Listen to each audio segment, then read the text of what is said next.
jiu-jitsu, not just competition, IBJJF, which is the rule set, but also jiu-jitsu for everything, so self-defense, fighting and things like that. That being said, I use this a lot in competition. So like, this is something that I've tested at various different levels of competition. It works for me in training, so for me I feel comfortable teaching this not only for competition but for self-defense as well. Okay, so we're just going to start off. Jay is just going to come in and he's just going to throw just nice wide, light hand stabs. Okay, so from here I'm going to have my hands up and I'm going to time and just crash it. Okay, so I'm covering my head, my elbows are going towards his chest. Okay, so I'm not worried about kickboxing style.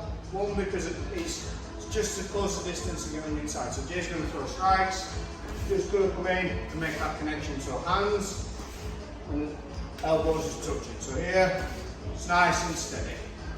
Okay, if one sort of gets there and gets close to distance, it shouldn't matter because he's not going hard, yeah, and my hands are in front of my face, so it shouldn't really make a big difference.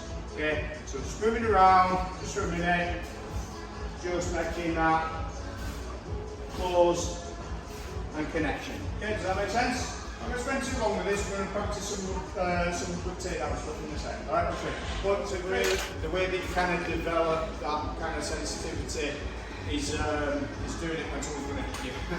So like that really kind of teaches you how to get in there and understand the risk and things like that. But from a jiu-jitsu point of view for competition, if someone's taking a long grip over the back, so like you get a good judo player who's trying to get that back of the collar and stuff, we can use this to kind of kill that a little bit. So as I'm gripping over the top, Jake can close that distance, and now we're in a position where he can start making some connections and looking for what's called a double under. Okay, so cover, make the connection. I'm not trying to strike him, yeah, but I'm just trying to connect. As soon as I get to this position, my arms are going to go underneath and my ear goes against the chest. Hands go around and I'm looking for a gable grip. So everyone put your thumbs out like this, put your thumbs together. Those suckers never leave your finger. That thumb is now stuck. No matter how much you try and take that thumb away from your finger, it doesn't move. Exactly, it's that magic in there, okay? And then palm apart. Okay? The reason why we don't have our thumb apart, and some people will argue this, is it creates a little bit of a weakness. So if I go against a thumb, that it's going to be a lot harder for a lot harder for you to keep grip. That is a good strong grip. Okay? And I will beg to argue with most people. There are some freaks out there who I don't know what they've done with their thumbs. That doesn't hurt them, but for me and the majority of people I teach, that's why I teach this is the gable grip. Okay? So we're going to close distance, so whether it's a hook to the head or he's going to grip over the back, close, and then I'm just going to get my hand just around where the spine is and my ear is in the chest. Okay? From this position here, this is where we can start breaking his posture. So my hand's going to pull in and my ear's going to push. I'm not going to take him down just yet, but we want that kind of pull. That's what we're looking for. So in, close, hook, and then fold. Don't take down just yet, just get that fold. Okay? Give it up. 1, 2, 3. So some of us at the moment kind of our ear over here, or we're starting to creep over to the side.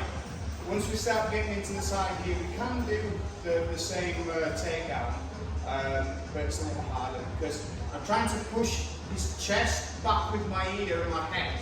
Okay? The further I am away from his chest, the more it ends up kind of turning him a little bit. So like my ear being in the chest is going to really help, regardless of kind of your hand position I find.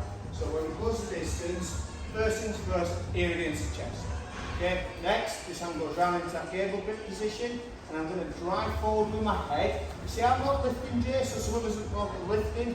Okay, I'm driving with my ear, and then I'm pulling his hip into him, to me, sorry, and then I'm just going to walk. Yeah, he's just going to fall. Don't let the person drop. Yeah, control their drop, but as soon as they end up on the floor, straight to mount position. Okay. So again, it might be a strike, it might be a grip. Yeah. So again, this is just as applicable. So here, in, yeah, into your mounted position. Okay, we're kind of letting go of each other so we're not landing on top of each other, but in a fight we can just land on top.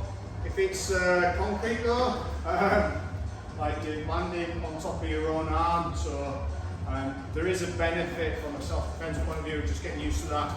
Pull, let go, and then establish your control once it's landed. Okay, finish that, and then we'll start coming back again.